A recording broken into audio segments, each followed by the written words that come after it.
Vladimir Putin ने अपने 5वें कार्यकाल के लिए रूस के राष्ट्रपति पद की शपथ ली।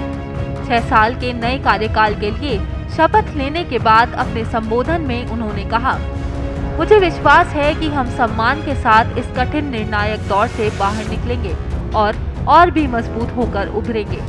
हमने हमारे विकास लक्ष्यों को प्राप्त करने के उद्देश्य से लंबी अवधि के लिए जो भी योजना बनाई है, निस्संदेह उन्हें पूरा करेंगे। पुतिन ने यह भी कहा कि चुनौतियों के बीच रूसी नागरिकों द्वारा हाल के चुनाव में मुझ पर विश्वास जताकर इस बात की पुष्टि की कि देश सही दिशा में आगे बढ़ रहा है। पुतिन ने कहा, आप रूस के नागरिकों ने पुष्टि की है कि देश सही रास्ते पर है। यह सभी महत्वपूर्ण है क्योंकि हम गंभीर चुनौतियों का सामना कर रहे हैं।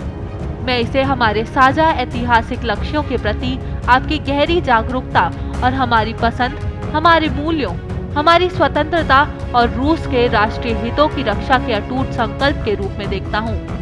राष्ट्रपति का पद संभालने के इस महत्वपूर्ण क्षण में मैं हमारे देश के सभी क्षेत्रों के नागरिकों के साथ साथ रूस के ऐतिहासिक क्षेत्रों में रहने वाले उन लोगों के प्रति हार्दिक आभार व्यक्त करता हूँ, जिन्होंने अपनी मातृभूमि के साथ एकजुट होकर खड़े रहना चुना है। व्लादिमीर पुतिन ने यूक्रेन युद्ध में लड़ रहे रूसी सैनिकों को याद करते हुए कहा, मैं विनम्रता पूर्वक हमारे नायकों, विशेष सैन्य अभियान में भाग लेने वालों और उन सभी का सम्मान करता हूं जो हमारी मातृभूमि के लिए लड़ रहे हैं। अपने भाषण में पुतिन ने अपने ऊपर लोगों के भरोसे को सही ठहराने के लिए अपनी संवैधानिक शक्तियों का उपयोग करने का वादा किया। उन्होंने देश की सेवा और सुरक्षा के लिए एकता, अखंडता और समर्पण के महत्व पर भी जोर दिया। उन्होंने कहा, मुझ पर आपके विश्वास को सही ठहराने के लिए मैं संविधान द्वारा राष्ट्रीय अध्यक्ष के रूप में मुझे दी गई शक्तियों का उपयोग करते हुए मैं वह सब कुछ करूंगा जो मैं कर सकता हूं। व्लादिमीर पुतिन ने कहा, हम एकजुट और महान राष्ट्र के रूप में खड़े हैं।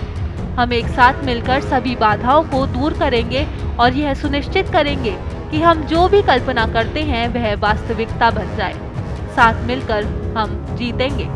हम उन सभी देशों के साथ अच्छे संबंध मजबूत करने के लिए तत्पर हैं और रहेंगे जो रूस को एक विश्वसनीय और ईमानदार भागीदार के रूप में देखते हैं।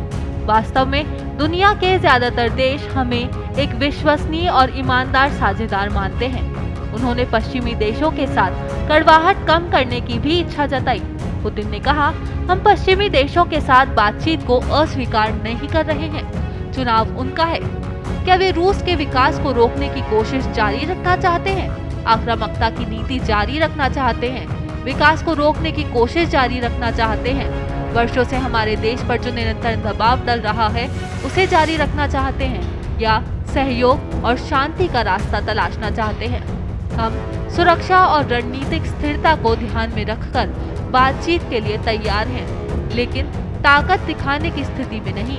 हम अहंकार या दंभ के बिना समान स्तर पर और एक दूसरे के हितों के सम्मान के साथ बातचीत के लिए तैयार हैं।